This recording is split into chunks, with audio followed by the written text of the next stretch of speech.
Greetings or good morning from the future, because it is the future here. Um, Not nice to have you here. Nice to be here. Nice to be here. It's, Lovely. Um, it is. Look, first off, I just want to thanks Debbie for getting us hooked up and organized and getting us chatting. So thanks, Debs.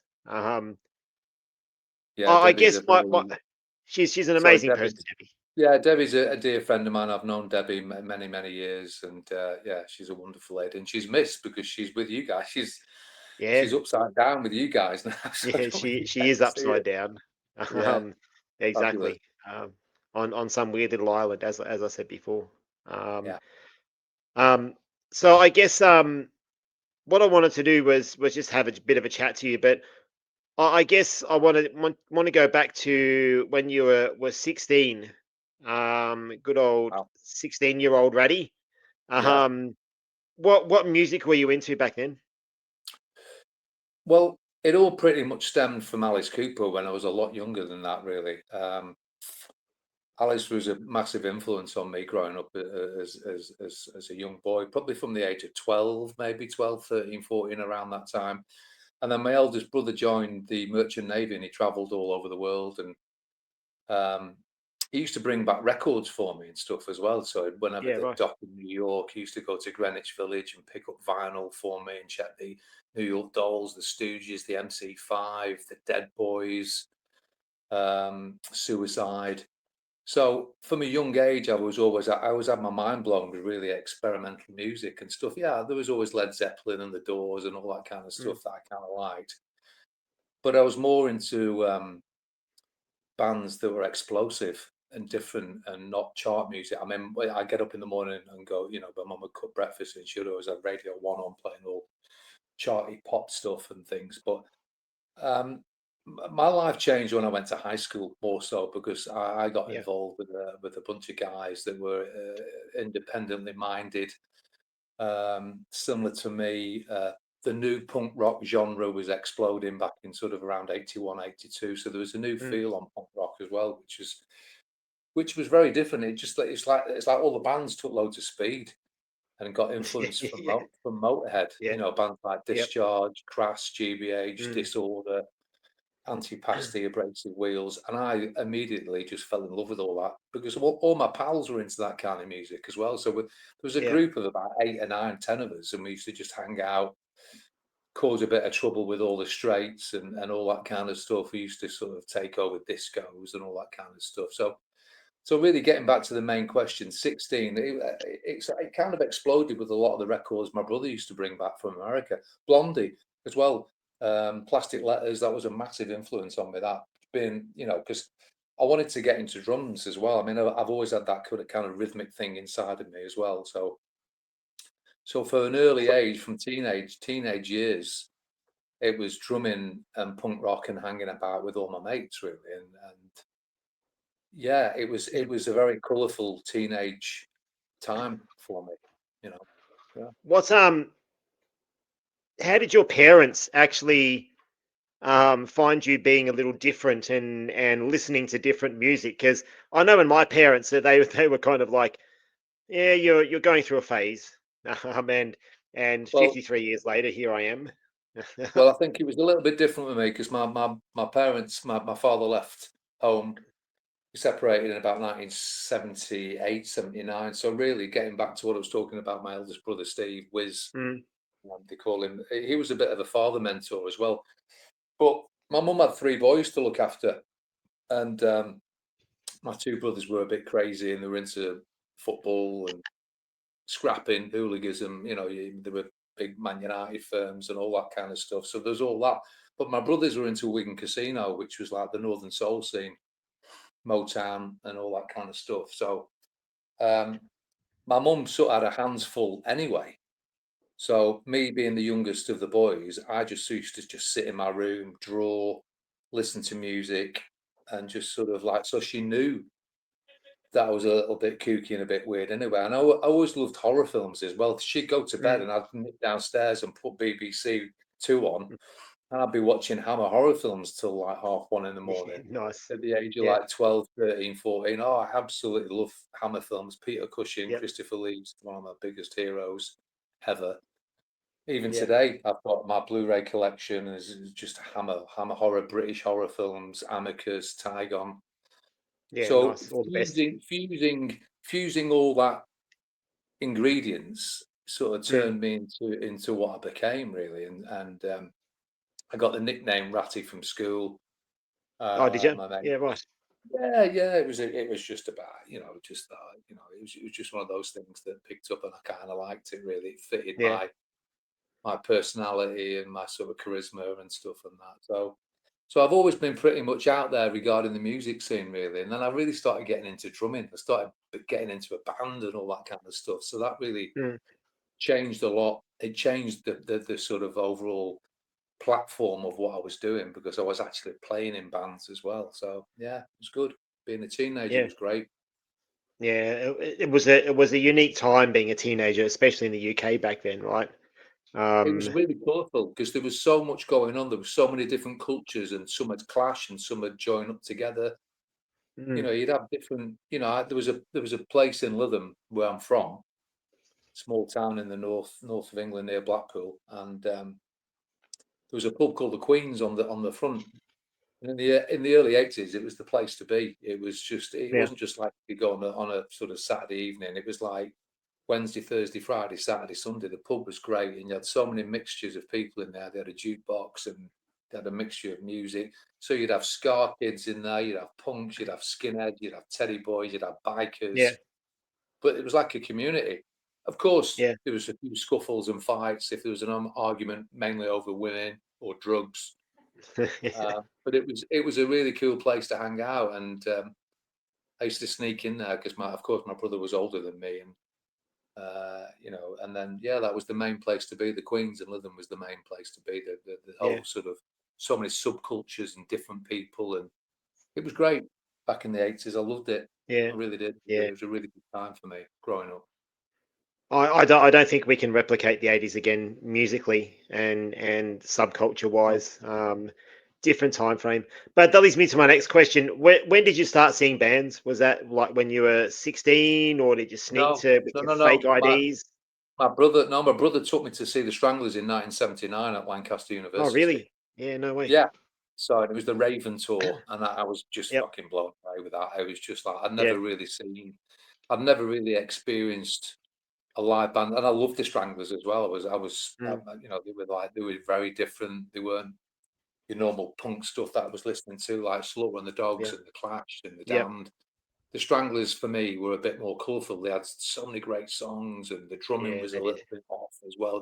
They were just an Mm. unusual band, and again, it was something that I got magnetised to immediately. I love the Stranglers. So yeah, the Stranglers was my first proper live band, and then I saw Pill, and Pill came over in about 1981, 82 at Yeah, right. Lancaster. Lancaster University was a really cool place, and then I Mm. started going to festivals and I just fell into it completely. I just fell into Yeah. that world because all my pals were the same, and they were like, right, we're doing this. We've got a ticket here. We've got a coach booked. Do you want to come?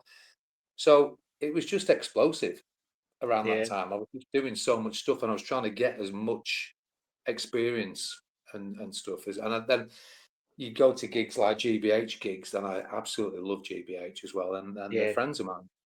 I've known Colin and Jock and Ross a long time. Um, Yeah, right. so yeah, Yeah. Discharge was a favourite of mine as well. So going to gigs like that, they were fucking rowdy as well. They were Yeah, I can rowdy. imagine they would have They were been. proper Yeah. rowdy. Yeah, but they were Yeah. great. It was what it was supposed. It was what you'd expect. You know. Of course. Yeah, back then it would have been amazing to see them live. I've seen GBH a couple of times. Not Discharge was on the list, but yeah, I don't think they're ever going to come to Australia. Um, Yeah. but No, yeah, they were it would great. have been. Yeah, They had a bit. I think with GBH a bit as well. Colin was always a bit of a Cramps fan as well, so there was always a bit of humour, a little bit of tongue in cheek stuff with yeah, GBH. I always thought they were a bit like a comic book punky band. Discharge yeah, was just so like in your face and fucking yeah. fuck the True. system. So, yep. There was a bit something a bit different with GBH, which really I liked a lot for them. Yeah. Mm. Nice. And when did you start to realize that, I'm I actually want to get to start to play some instruments and learn music? Well, I was doing that around that time. It was probably my brother was in a band called the Anti-Misfits back in the Mm. early days, back in the early 80s, and Yeah, the right. manager John Bentham, he could see a shining light in me. He could see that I was a lot younger, and but he could see a bit of a spark in me. So one day I'd come back from school and I got a knock on the door, and John was there, and he said, I want you to give me a hand with something. I've got something in the back of the van." I was Mm. like, what's it?" And it was a full drum kit, and I was like, "What's this?" He said, "It's yours." He said, "Your brother's sold one of his bass guitars, and Yeah, I've right. just got your drum kit." So I was like, Mm. "Oh, yes." So I didn't go Yeah. back to school for weeks. I just used to pretend. I used to Oh, be pretend I really? was ill. Yeah, right. Yeah, because we had like a utility room in the back of my mum's house. So I used to I had it was mind blowing, and that's how it really started. I was probably about 14, 13, 14 when I really Yep. got to grips with playing. And I used to just put headphones on and just sort of I had a really crappy cassette player, and I Yep. used to just play along to stuff. It could be a mixture of all kinds of stuff. I used to like Fall to the Floor stuff, simple stuff. I used to like AC/DC stuff.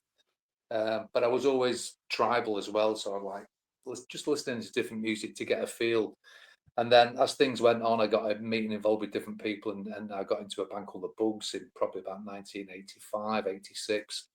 Mm. Um, but the big question is that how did I experience and find out about Alien Sex Fiend? Well, funny enough, Mm. this happened to me when I was in the Queens, getting back to the Queens pub. A pal of mine, can't remember his name now at the time, probably Tim. He pulled a cassette out of his pocket. He said, "Hey, all right, check this out." Said, "It's a band from London called Alien Sex Fiend," and he just gave me the cassette, the Lewd, the Mad, the Ugly, and the Old Nick of Yep. the Sex Fiend demos. Really, it was their proper Yeah, first tape. right.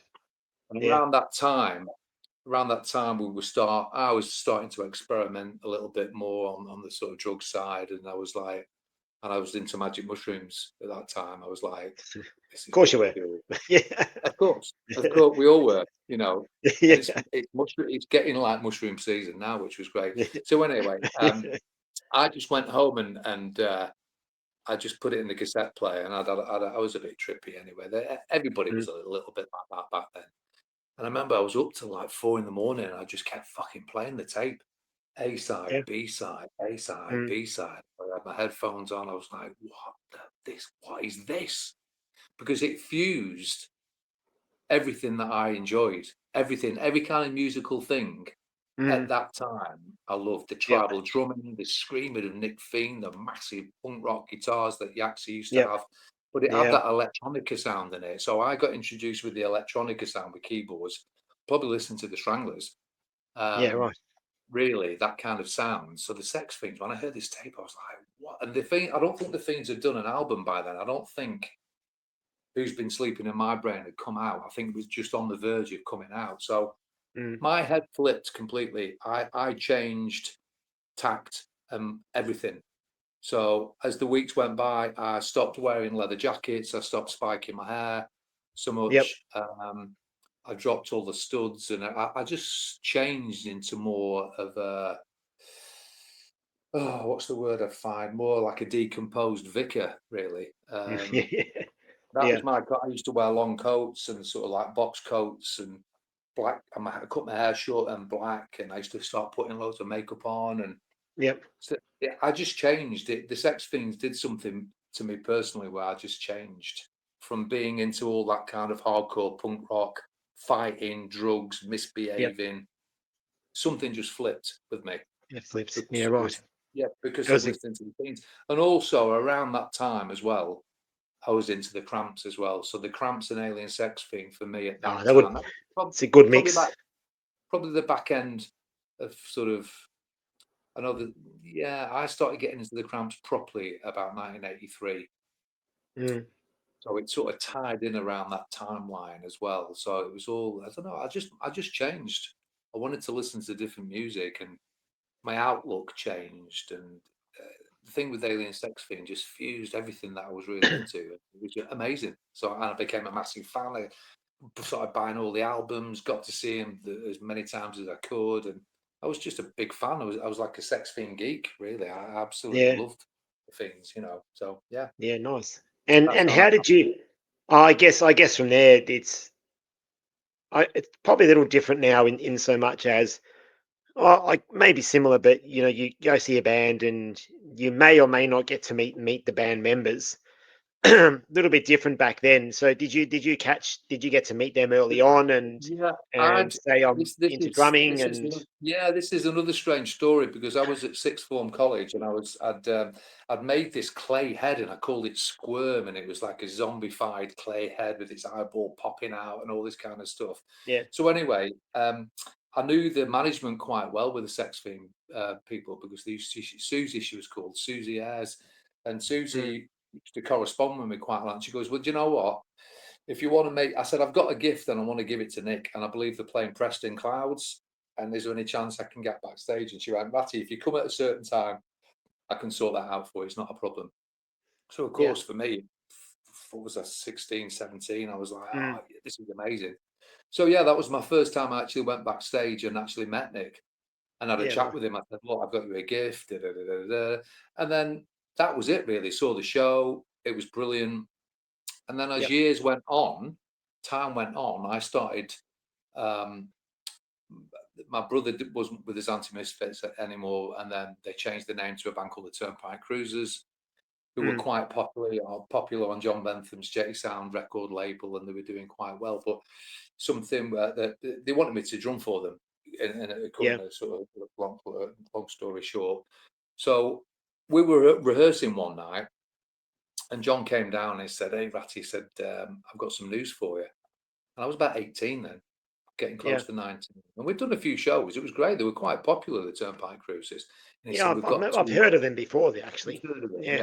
yeah. But John came downstairs. He said, "We've got us a couple of support slots supporting Alien Sex Fiend." I was like, You're "What?" like, what the hell? Yeah. I was like, "You're kidding me?" He went, "No, no." He said, "We're doing Strathclyde University and we're doing the Clubfoot Halloween Yep. in London." Yeah. So of course, that's where the story with me began, really, Began. how it Yeah. all Right. became, because Nick realized that it was me from Yep. all that time ago, Yeah. but Wow. he'd not Crazy. seen me play. He didn't realize I was a drummer. Now, around that time in 1986, sort of October 86, Alien Sex Fiend opened up for Alice Cooper, Yes.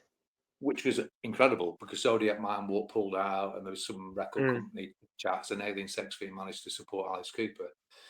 So with me playing the Turnpike Cruisers, unbeknown to me when I'm sound checking, I started doing some Sex Fiend beats. I just thought, why not? oh, did you? Because I know Yeah. it. Right. Yep. My kit sounded great, so I started doing Dead and Yep. Buried, and I was just playing Fiend stuff, you know. Yeah. And unbeknown to me is that Nick and Chris were at the back of the hall, and they must have been listening to it and going, "Fucking Yeah. hell." And what it was really, the Nick and Chris wanted live drums back in the band because Johnny had left. Johnny left in 85, back end of 85, 86. Yep. And then they did Maximum Security, and they were a three-piece. So in 86, Nick, I think, got the bug and decided, I want live drums back in the band. Mm, So for me, fortunately, that's how that sort of development happened. Now, come December, January of 86, January 87, I was in London with a friend of mine called Cherry, and I called home just to say, yeah. "Mum, my train's late. Just to let you know." And she goes, "Well, you better come home soon." Anyway, I said, "Why?" She goes, "Nick Fiend's been ringing you." I went, Yeah. "What?" She goes, You're "No, like, what? Nick Fiend's been ringing the house." I was like, "What? This is true. This is all true." Yeah. So anyway, I'm panicking now, going, "I've got to get the next train. I've got." And I was in London. I had to get the train back up north, and so it was all a bit wild. So anyway, and my mum said he's going to call back tomorrow at 6 o'clock. I'm like, Yep. "Right, cool." And literally on the dot, 6 o'clock, Nick's on the phone. And Yeah. Right. it was quite surreal. It was a surreal time for me because it was just, we were laughing and joking, and it was straight to the point. But he just said, "What are you doing in the new year with the Turnpike Cruisers?" And I said, "Well, probably a bit of recording, some shows." "Why?" He said, "Well, how do you fancy coming down to London and having a jam with us?" Yep. And I was like, What? "Fucking what? Yeah. What?" I'd been at 19. I was like, Yeah. fucking Of behave course. yourself.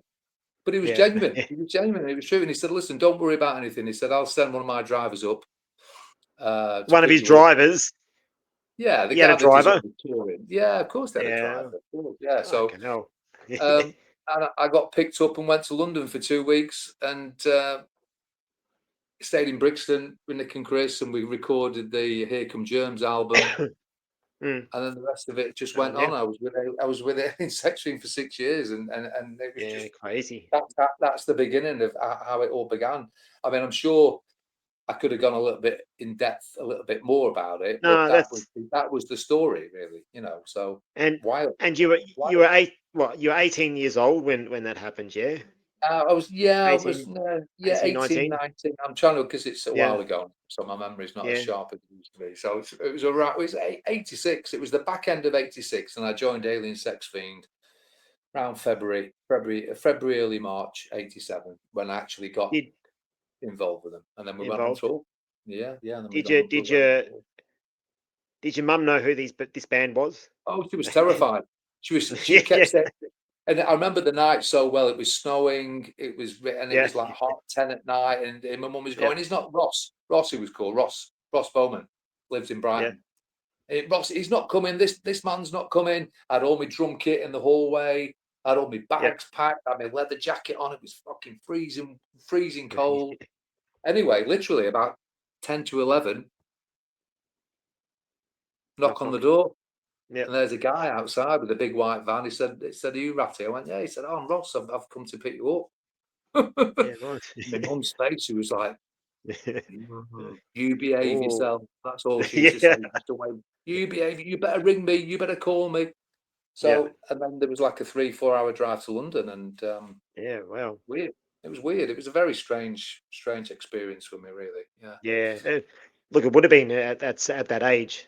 Yeah, Yeah, yeah, yeah, because yeah. I didn't know what I was getting involved with. It was all No, like a massive roller coaster. I didn't know these people. I didn't know no. Nick. I didn't know Chris. I didn't know where I was going. And Mm, Brixton at the time no. was a bit scary, really. Yeah. Would a side note here, would Ratty at this age now do the same thing?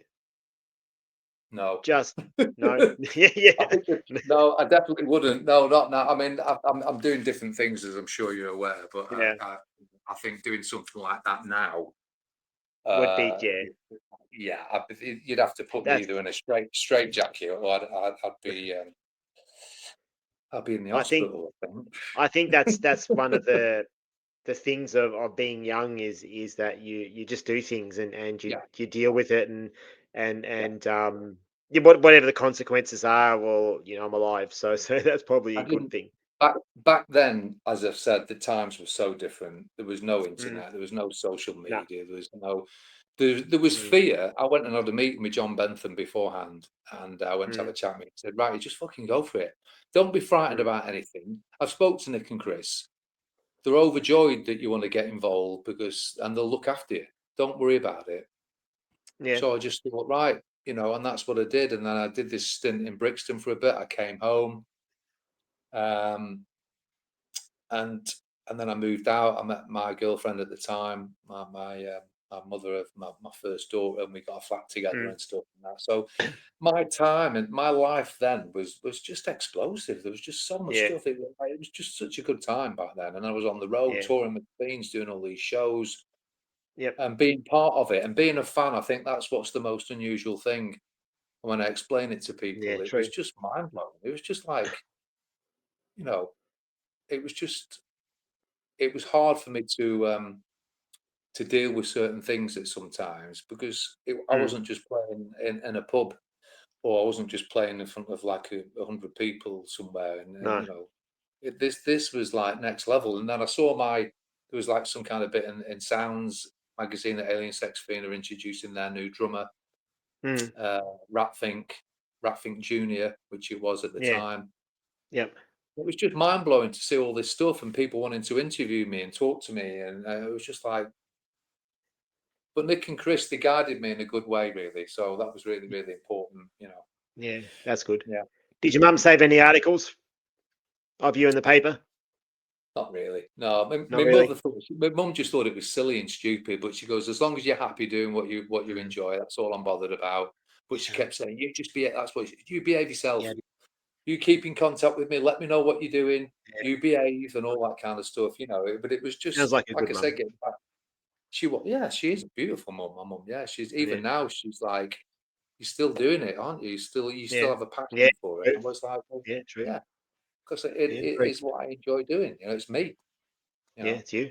Exactly. Mm.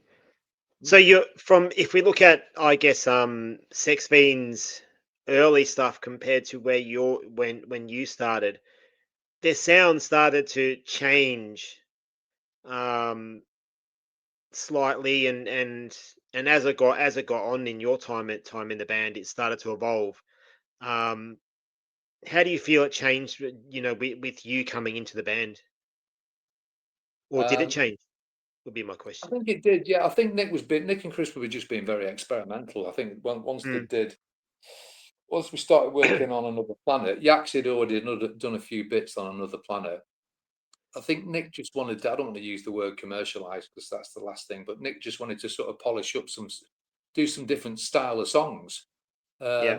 You know, and the sort of rave scene was like creeping in a little bit. And not saying that the Sex Fiends were rave music at all, but the sounds were changing. But live, the Sex Fiends were very different live. Records for me, the production and the way the records were done Mm. didn't do the songs any justice at all. For me personally, live, them songs were fucking explosive. Yeah, I Like can imagine. there's Yeah. a lot of the songs that don't do it justice on the records because the production's very different from live. And that was just the way Nick used to work. You know, would mix up a track at night time, and then we'll wake up in the morning, and Nick would just completely remix it Yeah, because that's right. the way Nick used to think, which is his artistic integrity, and that's the way he used to think. And I'd be like, no, it sounds fucking great. No, no. He'd have a Mm. joint, and then he'd be like, we'll go for a walk, and then I'd come back and go, right, let's put that there. And it was like, well, last night it sounded amazing.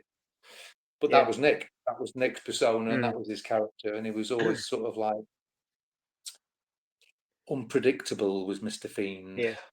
Yeah. Well, So yeah, that's I things guess. did change.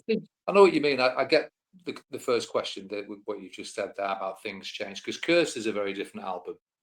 Mm. You know, Curse It is a is. very different album, and again, but it was very successful. It really Yeah. catapulted the Sex Fiends, especially when we went to America. We had MTV behind us. We had all these record company people behind us, and they really did help. I mean, the shows in America at that time were absolutely fucking incredible. Yeah, mental were they? You Yeah. know, Chicago and Detroit. You know, the sort of the industrial parts of America, Yep. Kansas, and then you'd flip it over and go to LA, and it'd be like it was just LA was incredible. It was Yeah, right. absolutely incredible. We did the Helter Skelter Club, and it oversold it. I mean, the Oh, you did venue. Helter Skelter in the US, did you? I think the venue only had. I think it only held about 600, 800. There was like Yep. 1,400 people there. It was No way. dangerous. Yeah, Wow, it was that's dangerous. huge. Yeah, it was Yeah. crazy because there was loads of people outside complaining because they'd oversold it. But we were like, well, we weren't aware of that. And that was just one No. occasion. San Francisco was always crazy. The club DNA in San Francisco was crazy. So yeah, Yeah. getting back to that album, Curse album was very different. Those albums were different. I think because Nick liked to change stuff all the time. He didn't want to just Mm. keep doing the same thing, you know. No, true. And Mm. what was the favorite album that you worked on? Um, I'm probably going to say, well, probably the last album really, which was Open Yeah. Head Surgery, because I got to play a lot Yep. more drums on there really, and I was Yep. doing a lot more guitaring as well, which was good, you know, because I used to play guitar and drums, which again Yeah, you was did. Yeah. absolutely mind blowing. Mm. Um, I'd probably say Curse. I really enjoy doing Curse because you've got Zombified on there, and Yeah. um, Blessings of the State was always a good song. We used to do that It is. live. And Mm. it was just so many great songs. But that's why the Sex Fiends, especially in Germany, we used to play for 3 hours. We used to do like 4 3 encores. hours. No way. Yeah. Oh yeah. We'd do like 12-minute versions of Now I'm Feeling Zombified. We'd do I Walk the Line for like 8 minutes. because you didn't know what Nick would. Nick was so unpredictable. You didn't know what he was doing. So I'd be looking at him to go for a change, and he'd be upside down in a dustbin with a pumpkin on his head, or throwing skulls out, or it was always cues off Nick. I mean, yeah, we'd rehearse, of course, but it was not. We'd all just get stoned and go, right, does that work? Don't forget to put that bit there, and then just go on tour. And then it just your stage becomes fluid, and it is what it is. I think it was like, to explain it live, I think it was just like a painting, and you could change it, and you could add different shades and different colours and stuff. It was never the same. It was never the same. Every show was different. Every single show, and you can ask Alien Sex Fiend fans. You go and watch Alien Sex Fiend in Chicago, and then you go and watch Alien Sex Fiend in Detroit the night before. That'd be completely fucking different. And it's different. Yeah. Completely. Yeah, that's. Because Nick used to flip it. Nick used to go, let's not open with that tonight. Let's open with Smells Like Shit. It's a heavy crowd. Yeah. Let's go and cause chaos. Yeah, and then some nights would open up, but he'd flip it, because some nights it'd be like that. Like Portland, for instance, it'd be like 2,000 people there ready for it. Nick could open up with like EST or something, In and Out of My Mind or something. And the audience is going, "Come on, we want it, and Nick could be going, "Oh, you fucking wait, because I'm not ready." And that was the magic of him, really. I suppose that's what he used to do, and you didn't know what he was going to do. Yeah, nice. Yeah. What was your most memorable moment from touring? We did a festival.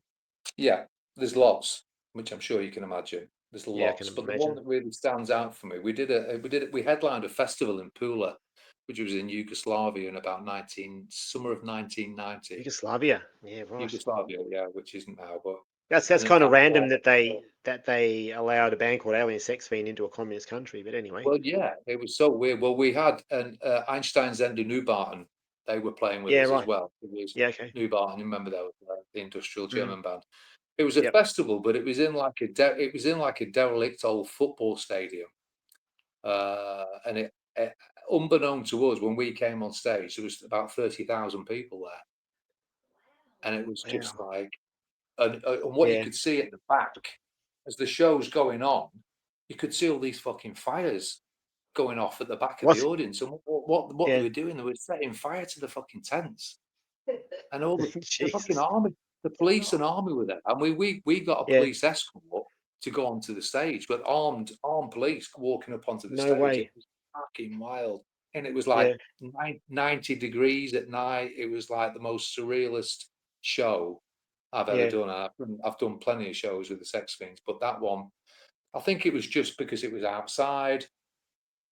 I've never seen that many people like that before, unless you was at a football game at Old Trafford. Yeah, right. But to actually walk out into that and just see a sea of heads was just wow. Yeah, that would have been. It was been massive nerves. As soon as you walked out, you would have been like, "Holy shit!" It was the roar of the crowd, and it was something. I mean, we'd played in front of a lot of people before. Germany especially, but like 2,500, 3,000 people every night in Germany, and that in a hall is impressive.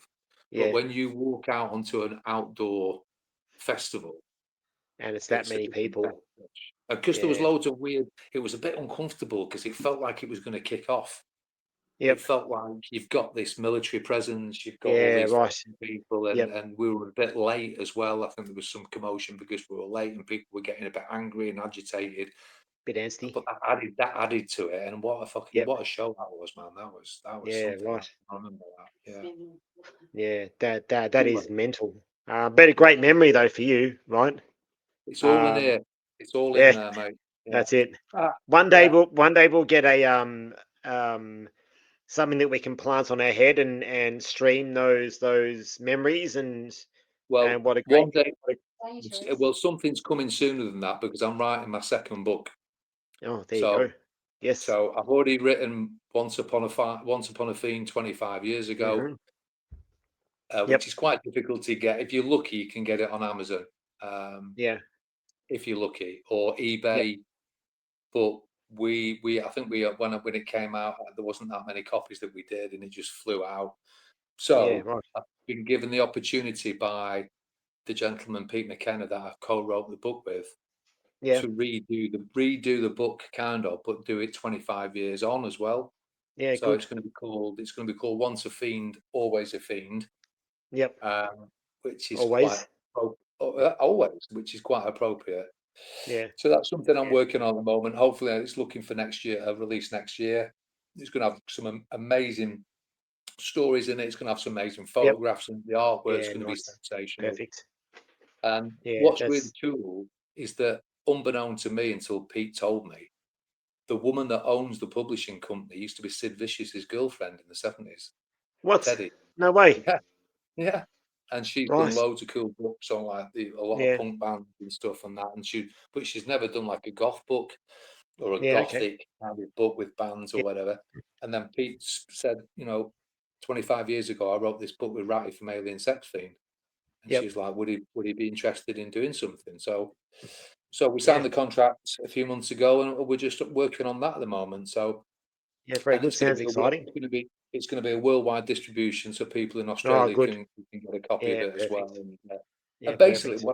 what I'm telling you now, it's that kind of thing, really. You can read it, you can absorb it, you can look at the pictures, and there's loads of other Yep, stuff going in there because then it'll be 25 years on from what nice. I've been doing, but what I've been doing now in my life. So Yeah, yeah, good. I'll get a couple of copies and we'll give it away at 1334. Our club.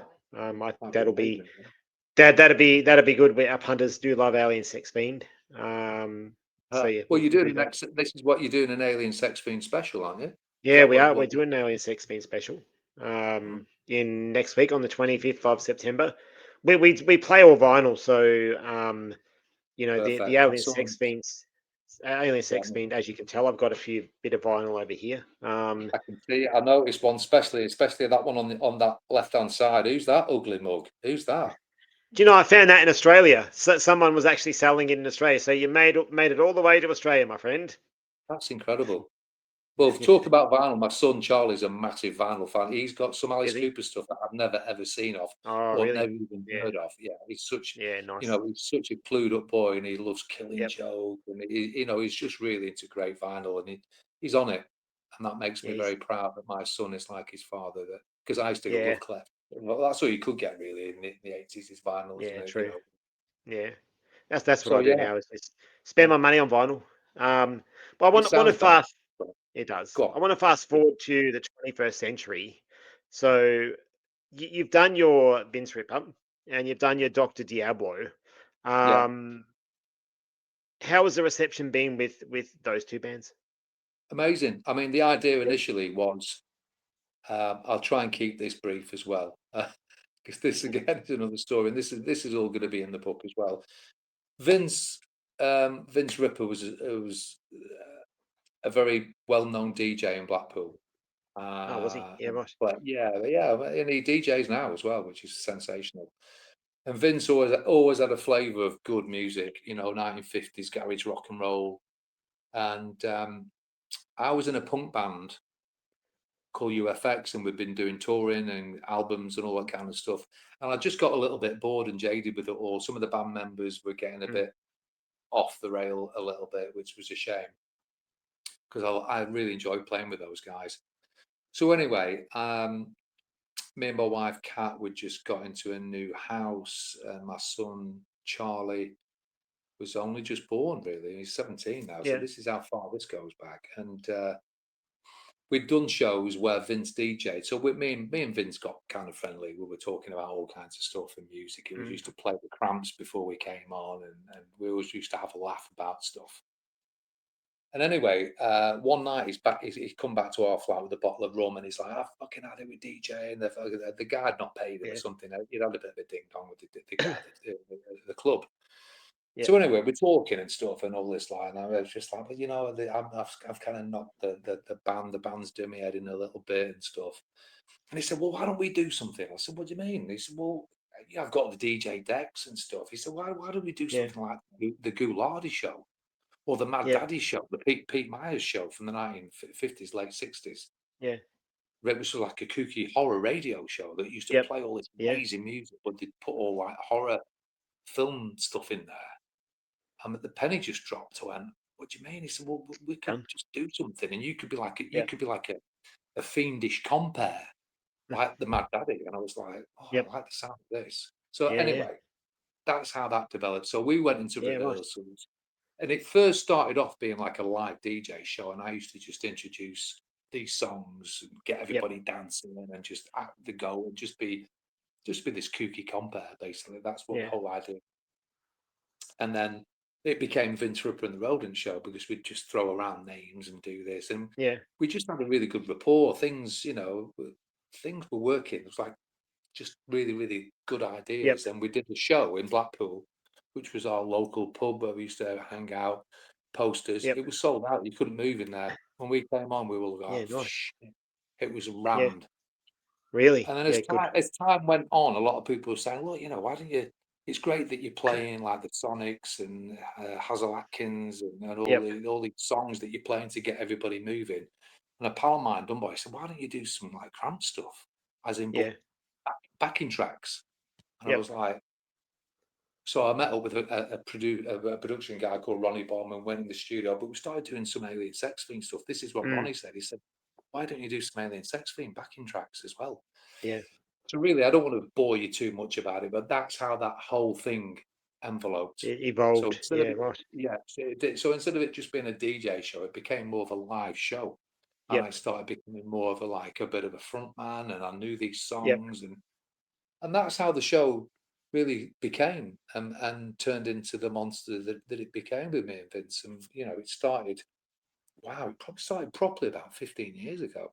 15 years. Wow. That's Yeah, yeah. that's crazy. Uh, That we've that done that loads that of cool album there shows. is. I love Yeah. that album. It's I was so happy that I was able to get it and not pay the expensive Royal No, Mail postage. And it's crazy. some lucky bugger in Australia had it and went time to sell, and I was like happy days. Yeah. Um, Well, we did quite a yeah, lot. Me and Vince, I think we did 2 albums and we did a couple of yeah, you did. CDs. Yep, yeah, you did. We Yeah, did. And again, we had John Bentham behind us because John Bentham saw the light and he could understand what I was doing. And again, yep, it was celebrating the Cramps and Alien Sex Fiend. That's what the whole thing yeah, was, and it still is. It still is mm, a sort of celebration yep. of the two things that I completely adore. I thought, So yeah. I think your version of new Christian music is just really good. Yeah, for me, I'm up there with it being slightly better than the original. I wow, listen to it on repeat a lot, and that's I really find it's a nice to hear. bit faster for me, which I like. And yeah, it's been on Yeah. repeat for donkey's days Well, for the last we, couple of me months. and Vince, we played that live in a really small club in Yeah, Bolton, and there must have yeah, been only about 80 people there, 100 people. It was so yeah, compact, and we opened up with it. Oh my God, the place went yeah. mental. I was looking at Vince Yeah, going, I "That imagine. is Yep. packed." Yeah, And then of course, I've done it again throughout the years. I did it with Dr. Diablo yeah. as well, and I lost my voice in Manchester after doing it. But yeah, Oh, did you? don't do it so Yeah. much. Don't do it so much No. anymore. It's like Attack. When we do Attack, it just destroys me. Yeah, Doc's like, "Come yeah, on, right, we do Attack." I'm like, yeah. At "Oh, the end, just thanks. Yeah. yeah." So you're So you're yeah. also doing bar what your weekender, Oh, the Boneyard Boneyard Weekender. Weekender. Yes. What's going on Wow. with that? Because you've been It's doing just that for a getting while as well, yeah? well. Next year is going to be the 4th year that we've been doing it, Yeah, and fourth year. Yep. it's just getting more and more and more response from people because I think they're Mm, understanding what I'm doing really. yeah. And even today, I've done an announcement today that the Human Toys are back from last year, who are brilliant, Yep. by the way. Yeah, nice. Um, and as soon as I do any kind of Boneyard announcement, ping, ping, ping, Mm, ping, yep. inbox, inbox, inbox. Can we play? Can we play? And I'm kind of Yeah. limited Yeah. to what bands we can have over the weekend because it's not a massive venue, the Waterloo. It probably holds about 350, 400 max. Yeah, I okay. mean, Yep, yep. that's max. But it's the Mm, vibe and the whole thing about the Boneyard as well, which is quite special to me, is that it's like an explosion of all the influences from the Cramps and Alien Sex Fiend. yeah. So if there was a tree and it was True, true, branching true. off, and you've got Alien Yep. Sex Fiend here, and you've got the Cramps here, you've got all the other influences from bands. So it's Yep. not just psychobilly and rockabilly, and industrial. It's all kinds of stuff. So that's what the Boneyard is really. I think we've got a big Boneyard family now, and Yeah, bands want to play. I'm looking at that's some good. brilliant headliners this year. I mean, so I've got Yeah, like 10 bands confirmed already. yeah, But nice. I've just got to hold the reins back because it's not until next year now. So it's a long way Yeah, off. But yep, I think I'm just really concentrating on my new book at the moment and trying to yep. get that And you're trying to done and get that dusted. that. But the Yeah, Boneyard, what that'll do, it'll take care of itself. I have yep, people around me as well that help out. But it's such a great thing and it's such a good vibe. And the venue's incredible, the sound's yeah, incredible. And we're getting people coming from all over the place. We have people from New Zealand, South Africa, yeah. France, Right, good. Germany. It's just great. And I'm so humbled by the whole event because when I first did it, I was a bit nervous because I was like, when we first did it, I was like, oh, is this going to work? And it As did, you would be. and it did, Yeah, and it did work, you know, and I was yep. really pleased that that worked out for me. So yeah, it's cool. I love it. Absolutely Yeah, love it. good. Yeah, good. I'm glad it's worked out well for you from that perspective. So hopefully one day we'll get to come to your boneyard. Bring it to Brisbane, the Boneyard in Brisbane. Hey, Yeah, imagine that. boneyard in Brizzy. Yeah, I like that. License fee. Yeah, yeah. You never know. Franchise. Maybe you can do a franchise. Boneyard. Yeah, maybe. I mean, people have mentioned that to me already about Yeah. Birmingham Boneyard, Brighton Boneyard, but it's, Yep. you know, I'm not one of these guys that just likes to go and commercialize stuff or to branch out No. too much. I'm like that, you know, I'm quite happy with the way it is because it makes it even more special for people when they do come and see it. If you don't get a Yeah. ticket, it's like Willy Wonka Chocolate Factory. If you don't get the golden ticket, you ain't coming in, You ain't coming in. you know. Yeah, And exactly. that's what makes it kind of like, well, what is this? Well, why can't I? Yeah. Why? What? You know, it just makes it kind of mysterious as well. And the bands Yeah. I'm looking at for next year are great. I've got some Yeah. really cool bands for next year. So Yeah. yeah, Nice. it's great. Nice I talking did. to you. Yeah. Yeah. I'll just wrap it up a bit, but I guess one thing I did mention in a chat with you was as we get older, we're supposed to be slowing down. Um, and it's that same for us as well. But what keeps you motivated to continue making music and performing for I people? think family's very important to me. I've got a beautiful wife and beautiful kids, and I think you know you've got to leave something, haven't you, when you're no longer Yeah. here. And I think Yep.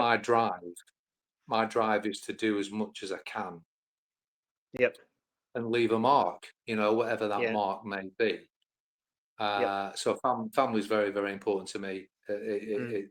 across the board, really. It's stressful at time because my boys, the age difference is, you know, is a bit different. Roland's Yep. 4, Bo's 10, and Charlie's 17. So Yeah. it Right. can be stressful, but that energizes me. That makes me Mm. just sort of like develop into what I believe in and what I want to keep doing, really. So, Yeah. and I've got some other ideas floating around in my head as well, and different things, Mm. and just sort of, I've got, you know, I get a lot of thoughts, believe it or not, when I'm in the bath, which is the weird. Oh, do you? I get Yeah. lyrics or Hey, an idea it's of alone this or time. Yeah. yeah, It's your alone yeah, time.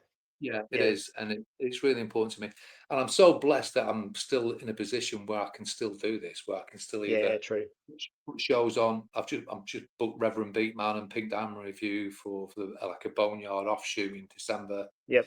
I get to hang out with people. I get to do the show with Doc, and just other thing. I managed to balance everything quite well. You know, Mm. it's Yeah. Good. stressful come sort of June time. That's where the stress Yep. starts kicking in with me regarding the Boneyard because Yep. I've got to make sure that everybody's happy. The bands I'm talking about, Yeah. and make sure everything's in place. So that's a bit stressful. So, but I like it though.